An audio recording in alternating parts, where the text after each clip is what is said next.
হযরত মাওলানা সাদ সাহেব ইনি মারাত্মক কিছু ভুল করছেন এবং ওনার ভুলের কারণে মার্কাজের মেইন লোক সব চলে গেছে। ওনার উস্তাদ হযরত মাওলানা ইব্রাহিম দেউলা, ওনার উস্তাদ, উনি যার কাছে বুখারী পড়ছে, যারা এইখানে হায়াত কাটাইতে আসছিল, নিজামুদ্দিনে হায়াত কাটাইতে ছিল, ওনার দুর্ব্যবহারে চলে গেছে। ওনার উস্তাদ ইব্রাহিম লাট এই মার্কাজে হায়াত কাটাইতে আসছিল, ওনার দুর্ব্যবহারে, ওনার স্বেচ্ছাচারিতার কারণে এই মার্কাজ ছেড়ে চলে গেছে। জানের ভয় এমন পরিস্থিতি সৃষ্টি করছে যে কোনো সময় জানে মেরে ফেলছে, এমন অবস্থা হয়ে গেছে। তিনি কিছু ভুল ব্যাখ্যা এমন দিচ্ছেন যে ব্যাখ্যাগুলো দারুল উলুম দেওবন্দ ধরাই দিছে, ধরে ওনাকে প্রত্যাহার করতে বলছে যে ভুলগুলো প্রত্যাহার করো, করে সহিটা বলে দাও, ভুলগুলো প্রত্যাহার করো, সহিটা বলে দাও। কিন্তু এই কাজটা আজ পর্যন্ত করে নাই। দারুল উলুম দেওবন্দ যে কথাগুলো বলছে 1-1.5 বছর হয়ে গেল, 1-1.5 বছর আগে বলছে, কিন্তু আজ পর্যন্ত উনি প্রত্যাহার করেন নাই, ওই ভুলের উপরে কায়েম আছে। আমি নমুনা স্বরূপ 2-1টা বলতেছি। কোরআনের তাফসীর করতে গিয়ে ভুল করছেন। যেমন 79টা আয়াতে আছে হেদায়েত একমাত্র আল্লাহর হাতে, 79টা আয়াতে আছে হেদায়েত একমাত্র আল্লাহর হাতে। উনি তাফসীর করছেন হেদায়েত যদি আল্লাহর হাতে হতো তাহলে নবী রাসূল পাঠানোর দরকার কি ছিল? 79টা আয়াত অস্বীকার করা হলো। উনি করতেন হেদায়েত যদি আল্লাহর হাতে হতো তো নবী রাসূল পাঠানোর দরকার কি ছিল? হেদায়েত আল্লাহর হাতে না।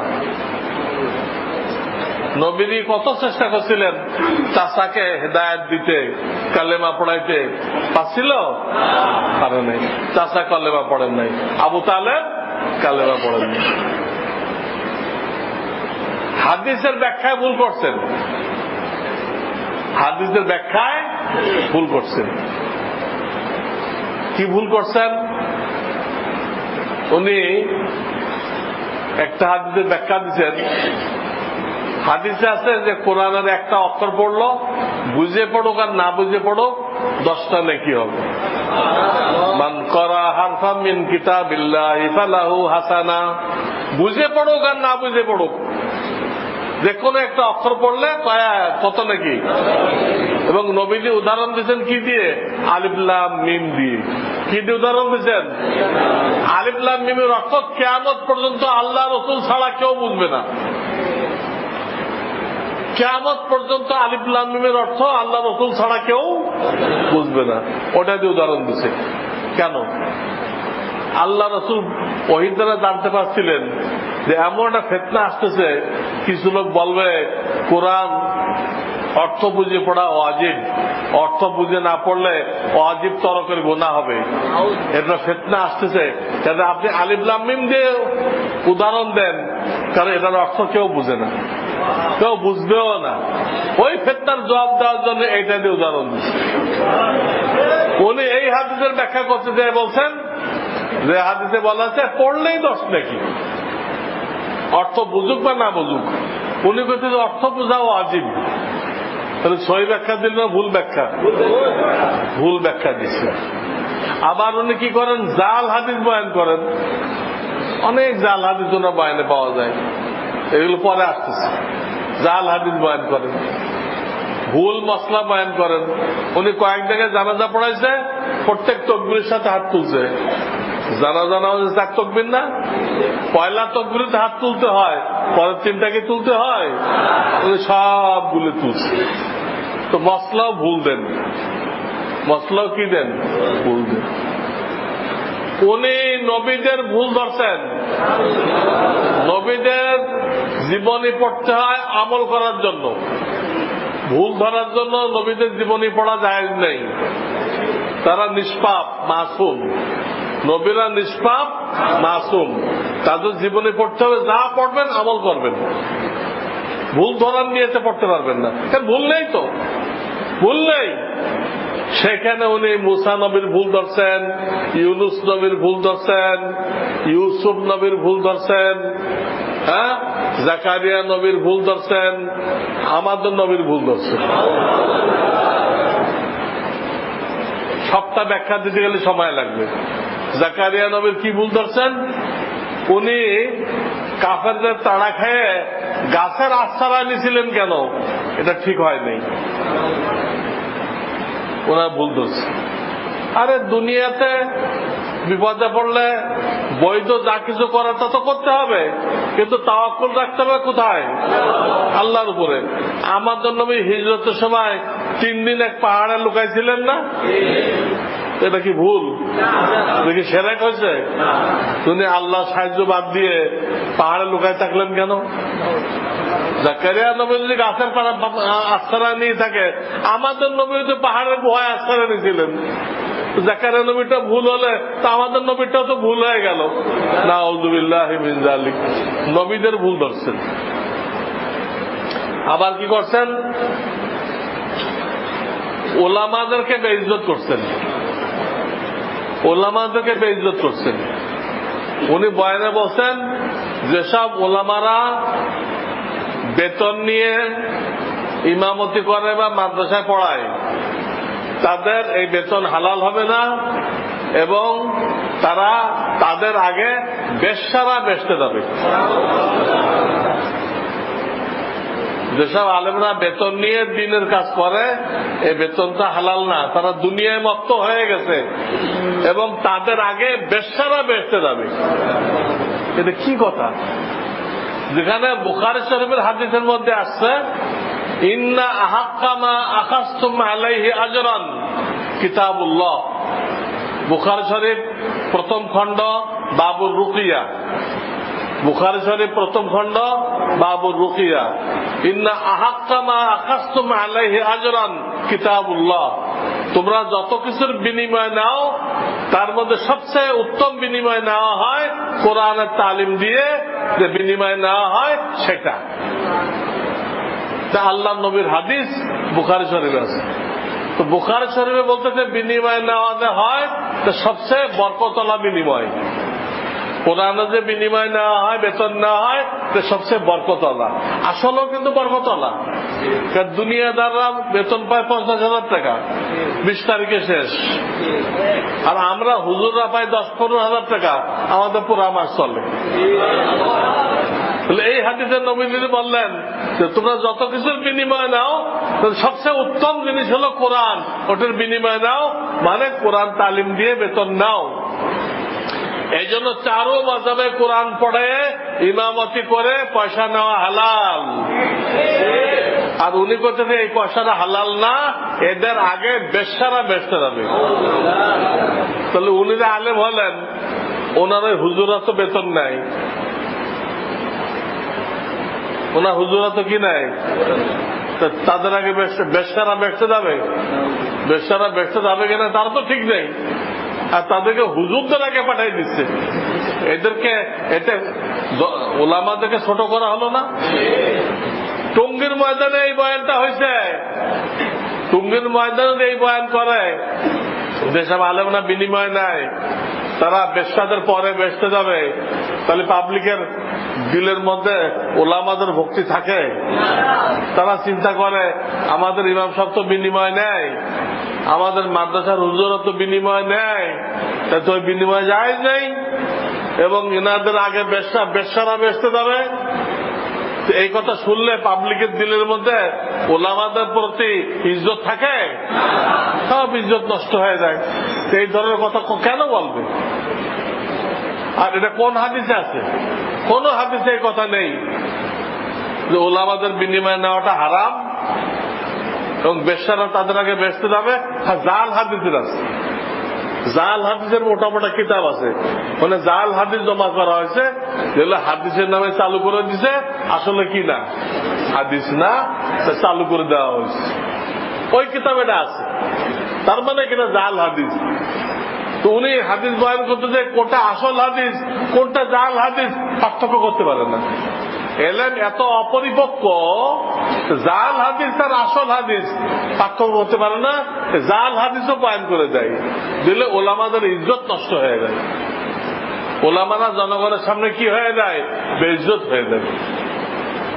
আবার খানকায় যে পীর মাশায়েখ আছে তাদেরও বেইজ্জত করছে। কিভাবে বেইজ্জত করছে? উনি একখানে লিখছেন যে চিল্লা দেওয়ার পরে যে ব্যক্তি আত্মশুদ্ধির জন্য খানকা খোঁজে সে তবলিগের কিছুই বোঝে নাই, চিল্লার কিছুই বোঝে নাই। তবলিগে চিল্লা দেওয়ার পরে যে খানকা খোঁজে আত্মশুদ্ধি করানোর জন্য সে তবলিগের কিছুই বোঝে নাই। তাহলে খানকা থাকলো না জবাই হয়ে গেল?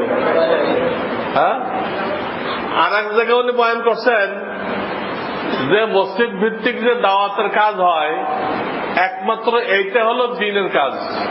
মসজিদ ভিত্তিক যে দাওয়াতের কাজ হয় এটাই একমাত্র দাওয়াতের কাজ। আর যত কিছু দেখতেছেন মাদ্রাসা, খানকা, দ্বীনি কিতাব লেখা, এগুলো সব বানাওয়াট, মন গড়া। একটাই দ্বীনি কাজ, মাদ্রাসার দ্বীনি কাজ না। 1400 বছর ধরে সবাই জানিয়ে আসলো মাদ্রাসার দ্বীনি কাজ, খানকা মানে আত্মশুদ্ধি হয় দ্বীনি কাজ। উনি করতেছে দ্বীনি কাজ না, দ্বীনি কাজ একটা, মসজিদ ভিত্তিক যারা দাওয়াতের কাজ হয় এটা হলো কি? দ্বীনি কাজ। আর একটাও দ্বীনি কাজ না, সব মন করা। অথচ আগের 3 মুরব্বী কি তবলিগ করে গেছে আর এনার তবলিগ কি? পার্থক্য কি? আগের 3 মুরব্বীর তবলিগ ছিল আমরা লোকদেরকে ধরে এনে দ্বীনের রাস্তায় উঠাই দিব, দ্বীনের তলব পয়দা করে দিব, দ্বীনের গুরুত্ব তার কলবে সৃষ্টি করে দিব। কলবে সৃষ্টি করে দেওয়ার পরে সে বাড়ি ফিরে আসে, কারি সাহেবের কাছে যায় কেরাত শিখবে, কারি সাহেবের কাছে যায় কেরাত শিখবে। কোন আলেমের কাছে নামাজের মস্ক করবে, নামাজের মস্ক না করলে নবীওয়ালা নামাজ হবে না। নামাজের হাতে কলমে প্রশিক্ষণ না নিলে নবীওয়ালা নামাজ আপনি পড়তে পারবেন না। আবার ব্যবসা বাণিজ্যের হালাল হারাম জানার জন্য কোন মুফতির কাছে যাবে, ব্যবসা বাণিজ্যের হালাল হারাম জানার জন্য কই যাবে? আবার আত্মশুদ্ধির জন্য কোথায় যাবে? কোথায় যাবে? এই হলো আগের যুগের তবলিগ। আমরা শুধু জোড়াই দিব, দ্বীনের গুরুত্ব বুঝাই দিব, বাকি কাজগুলো সে নিজের উদ্যোগে করবে। কারি সাহেবের কাছে যাবে, যারা নামাজের মস্ক করায় তাদের কাছে যাবে, ব্যবসা বাণিজ্যের হালাল হারাম বোঝার জন্য মুফতির কাছে যাবে, আত্মশুদ্ধির জন্য খানকায় যাবে, সে যাবে। কারণ তবলিগেও সূরা কেরাতের মস্ক করা হয়, কিন্তু ওই মস্ক দিয়ে সূরা কেরাত সই হয় না। আপনি যদি জীবন চিল্লা দেন আর পুরা 80 বছর সূরা ফাতিহার মস্ক করেন, আপনার সূরা ফাতিহা সই হবে না। কান খাড়া করে শোনেন কি বলতে চান।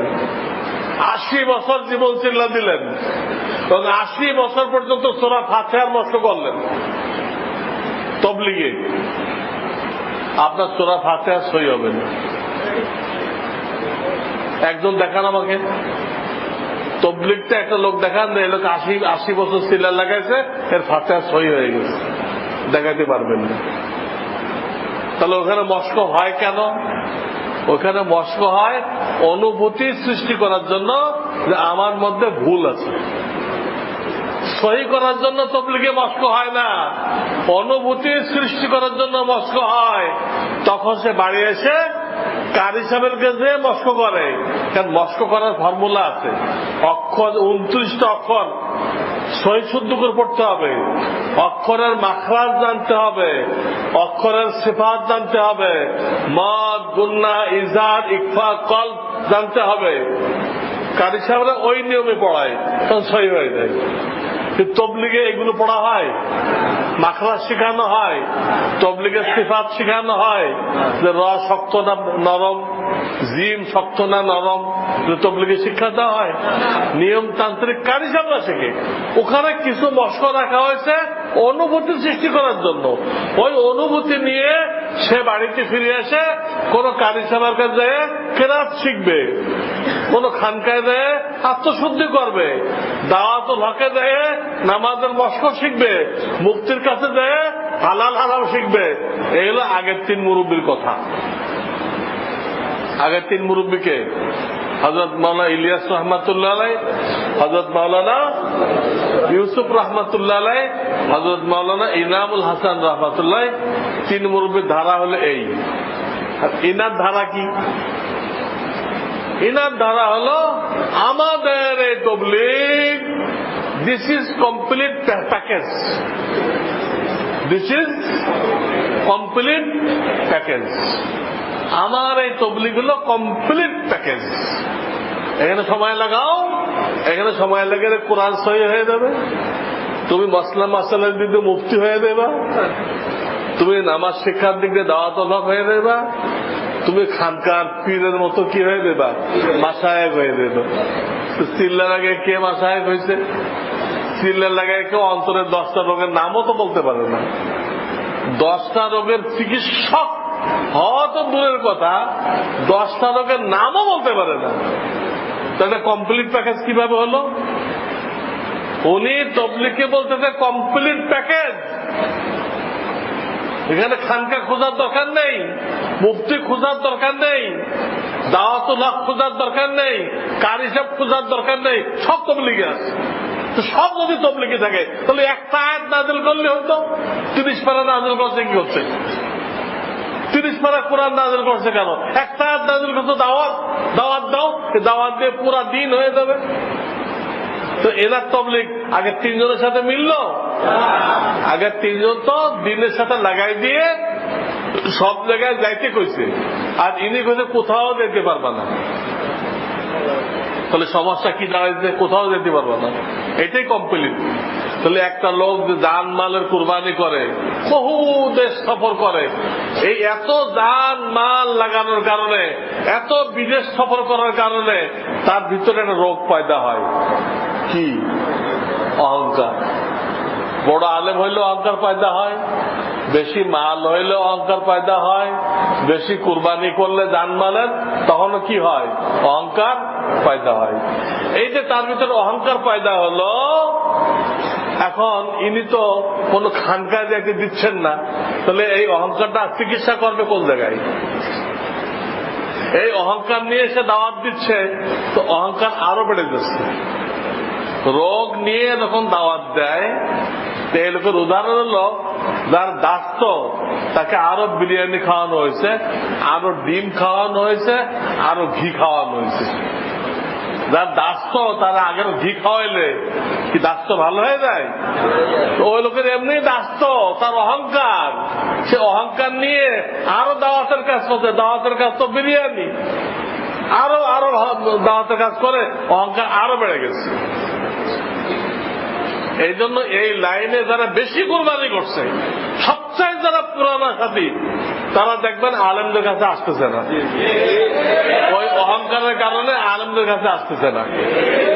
বেশি কুরবানি করছে, অহংকার পয়দা হয়েছে, কোন খানকায় যায় অহংকার দূর করে নাই, না করার কারণে সে ওই পদের লোভে, আমি আমির ছিলাম, এখন আলেমদের কাছে গেলে আমার আমিরগিরি থাকে কিনা, এইসব বিভিন্ন লোভে পড়ে এখন সে ওলামাদের কাছে আসতেছে না। যত লোক উল্টা পথে, সব বেশি কুরবানি করবে ওরা। অনেকে প্রশ্ন করে, এরা বেশি কুরবানি করছে, এরা গুমরা হলো কেন? যে কম কুরবানি করছে হেরা গুমরা হইতো। ওরা কারণটা বুঝতে পারে না। কারণ এটা যে বেশি কুরবানির ধরুন বেশি তাকাব্বুর পয়দা হয়েছে, সেই তাকাব্বুর নিয়ে সে চিকিৎসার সুযোগ পায় নাই। সুযোগ পায় নাই কার দরুন? এই মাওলানা সাদ সাহেবের দরুন। কারণ উনি খানকায় দিতে মানা করছে, খানকায় যাইতে মানা করছে, চিকিৎসার সুযোগ পায় নাই। না পাইলে ওই তাকাব্বুরের কারণে সে ওলামাদেরকে তুচ্ছ মনে করছে। ওলামারা কি বোঝে? আমরা এত দেশ ছেল্লা দিলাম, এত দেশ গেলাম, আমরা কি কম বুঝি? আরে তুমি একটা আলিফ সেদাগুর করতে পারবা? তুমি একটা আলিফ সেদাগুর করতে পারবা? তুমি একটা আলিফ যদি বলো, একজন আলিম তোমাকে 3টা লুকমা দিবে। কটা লুকমা দিবে? যা আপনার দাঁত নিচে ছোটার সাথে লাগে নাই, 1 নম্বর ভুল। 2 নম্বর ভুল, বাতাস বের হইতে হয়, আপনার বাতাস বের হয়নি। 3 নম্বর ভুল, আপনার দুনো ঠোঁট মিলে গেছে, আলিফ বলতে হবে, আলিফ বাতাস বের হবে, আলিফ দেখেন আমার দিক চান, আলিফ উপরের দাঁতের আগা নিচে ঠোঁটের সাথে লাগবে। এই যারা জানমালে বেশি কোরবানি করছে, আলিফ কইতে গেলে 3টা ভুল বেরোবে। সে কইতেছে আমি কি কম জানি? কি জানো তুমি? আলিফ জানো না? তুমি আলিফ জানো না তো তুমি কি জানো? আর বার কথা তো কইলামই না। এই জন্য বেশি কোরবানি আল্লাহরে গোমরা হয়েছে। তারা তবলিগের মূল স্রোত থেকে বের হয়ে গেছে। তবলিগ বন্ধ হবে না, তবলিগ আগের থেকে গতিশীল হবে। ওলামারা লাগছে, যারা জীবনেও তবলিগ করে নাই তারাও লাগছে, আরো গতিশীল হবে এটা। কিন্তু মাঝখানে কিছু লোক একটা ভ্রান্ত দল হয়ে গেল। এর আগেও তবলিগতে কিছু লোক বেরোয় ভ্রান্ত দল হয়েছিল। তারা নিজেদের নাম দিছিল যে আমরা হলো কলেমার জামাত। কিসের জামাত? এই জামাতের মূল যে তার বাড়ি কোথায়? বরিশাল ভোলা। বরিশাল ভোলা। কি প্রফেসর? প্রফেসর ছিল সে। কলেমা জামাত মানে তবলিগটা আলাদা হয়ে এখন তার হাজার হাজার মুরিদ আছে, সব গুমরা হয়ে গেছে। সব গুমরা, খালি গুমরা হয় নাই, সে বলতেছে আল্লাহ সবকিছু জোড়া জোড়া বানাইছে, তাহলে আল্লাহ জোড়া জোড়া। তা কেমনে? তাই একজন আল্লাহ আসমানে আর একজন আল্লাহ নিচে। নিচের জনকে সাংবাদিকরা প্রশ্ন করছে, নিচের জনকে তোমরা বুঝে নাও। কে? আমি বলবো না, তোমরা বুঝে নাও মানে আমি, মানে কি নিচের আল্লাহ হলো আমি। দেওয়ানবাগিরা বলে না, দেওয়ানবাগের পীর ভণ্ড, চরম ভণ্ড। সে বলে যে হাসরের ময়দানে এরকম পাশাপাশি 2টা চেয়ার থাকবে। চেয়ারের আরবি হলো কুরসি। চেয়ারের আরবি কি? কুরসি। পাশাপাশি 2টা কুরসি থাকবে। তো আল্লাহ তাআলা বিচার আল্লাহ করবেন, কিন্তু প্রত্যেকটা রায় দেওয়ার আগে আল্লাহ আমি দেওয়ানবাগির থেকে মতামত নেবেন যে এর কি বেচতে দেওয়া যায়, আপনি কি বলেন? আমি যদি ক্লিয়ারেন্স দেই তখন আল্লাহ তাকে বেচতে দিবেন বা দোজখে দিবেন। আল্লাহ যে কোনো বিচার করবেন দেওয়ানবাগের থেকে ক্লিয়ারেন্স দিবেন। বলেন নাউযুবিল্লাহ মিন যালিক। কলেমার দল এত ও যেরকম খোদাই দাবি করছে, খোদার পাশে বসে থাকবে, এও খোদাই দাবি করছে। এই কলেমার জামাত যেমন তবলিগতে বের হয়ে গেছে, এখনো কিছু আল্লাহর বান্দা বেশি কুরবানি করেনেওয়ালা তারা তবলিগের মূল স্রোত থেকে বের হয়ে গেছে। এদের জন্য দোয়া করেন, আল্লাহ এদেরকে হেদায়েত নসিব করুক, এরা সব ফিরে আসুক, এসে ওলামাদের সাথে মিলেমিশে কাজ করুক। তবলিগ কি দিনের কাজ না দিনের বাইরে? তো দিনের কাজ ওলামা ছাড়া কিভাবে চলবে? দিনের কাজ ওলামা ছাড়া কিভাবে চলবে? কোথাও দাওয়াত দেওয়া ফরজ, কোথাও দাওয়াত দেওয়া হারাম। দাওয়াতের মশলা নেই। আহকামুত তাবলিগ দেখেন, আমার শায়েখের আহকামুত তাবলিগ কিতাব দেখেন, কোথাও দাওয়াত দেওয়া ফরজ, যেখানে দাওয়াত মানবে মনে হয় সেখানে দাওয়াত দেওয়া কি ফরজ। যেখানে দাওয়াত দিলে সে আল্লাহকে গালি দিবে সেখানে দাওয়াত দেওয়া কি হারাম, দরকার নেই। ওরে আপনি বেশি খারাপের মধ্যে ফেলেন না, বেশি খারাপের মধ্যে ওরে দাওয়াত দেওয়ার দরকার নেই। সব জায়গায় দিনের কথা শোনা যাবে না। অনেকখানে দিনের কথা শোনাইলে আলেম ওলামাকে গালি দিবে যে আপনারাই তো খাইতেন মেয়ে, সব আপনারাই তো উন্নতির চাকাকে পিছন দিয়ে ঘুরাই দিচ্ছেন, এসব বলে গালি দিবে। সেটা বলার দরকার নেই, চুপ থাকেন। তো মশলা লাগবে না, সে মশলা বলা করছেন আলেম লাগবে না। আলেম ছাড়া দিনের কাজ চলতে পারে? এই জন্য ওলামাদের সাথে জুড়ে কাজ করতে হবে। তাদের যে ভাইরা বের হয়ে গেছে এদেরকে বুঝায় হাতে পায়ে ধরে ওলামাদের সাথে জুড়তে চেষ্টা করেন। এরা মুখে বলে আমরা নিজামুদ্দিনের ইতাআত করি। নিজামুদ্দিন হলো হিন্দুস্তান, ইতাআত মানে অনুসরণ, আর তারা থাকে বাংলাদেশে। এখান থেকে নিজামুদ্দিনের ইতাআত সম্ভবপর কিভাবে? আর নিজামুদ্দিনের বিল্ডিং কি মানা যায়? মানলাম তারা মানে কারে? সাত সাবরে ধরলাম, সাত সাবরে মানে। এইখানে থেকে সাত সাবকে কিভাবে মানে? থাকে বাংলাদেশে একটা মানুষের প্রত্যেক দিন কোন জরুরত পেশ আসতে পারে, একটা মানুষের প্রত্যেক দিন দিনই বিষয়ে প্রয়োজন পড়ে, তো প্রত্যেক দিন সাত সাপ কি মুক্তি? এক তো সে মুক্তি না। দুই নম্বর, সে বাংলাদেশে থেকে সাত সাপকে জিজ্ঞেস করবে কিভাবে? কাজে আমরা দিল্লির ইতাআত করি, সাত সাপের ইতাআত করি, তা ভুয়া কথা, তা মিথ্যা কথা। এই মিথ্যা কথাকে তওবা করে তারা ওলামাদের সাথে জুড়ে তবলিগের কাজকে আগায় নিতে চেষ্টা করুন। আপনারা তাদের জন্য দোয়া করেন, আপনারা তাদেরকে বুঝাই আনতে চেষ্টা করেন এবং নিজেরা সময় দেন। আমি আগে বলছি যে 6টা জিনিস ফরজে আইন, সে 6টার মধ্যে তবলিগ বলি নাই। কাজে যারা এতদিন সময় দেন নাই, এখন থেকে যাওয়ার নিয়ত করেন। এরকম ভাইরা হাত তোলেন তো, যারা এতদিন সময় দেন নাই, এখন থেকে সময় দিবেন, হাত তোলেন। এতদিন সময় দেন নাই, এখন থেকে চিল্লা দিবেন, 3 দিন দিবেন, তার হাত তোলেন। সবাই হাত তোলেন। আল্লাহ এই হাতগুলোকে কবুল করে দাও। এদেরকে দিনের জন্য সময় বের করার তৌফিক দান করো, এদের জন্য জানমালের কুরবানি করার তৌফিক দান করো, আমাদের সকলকে নেয়ামত দান করো।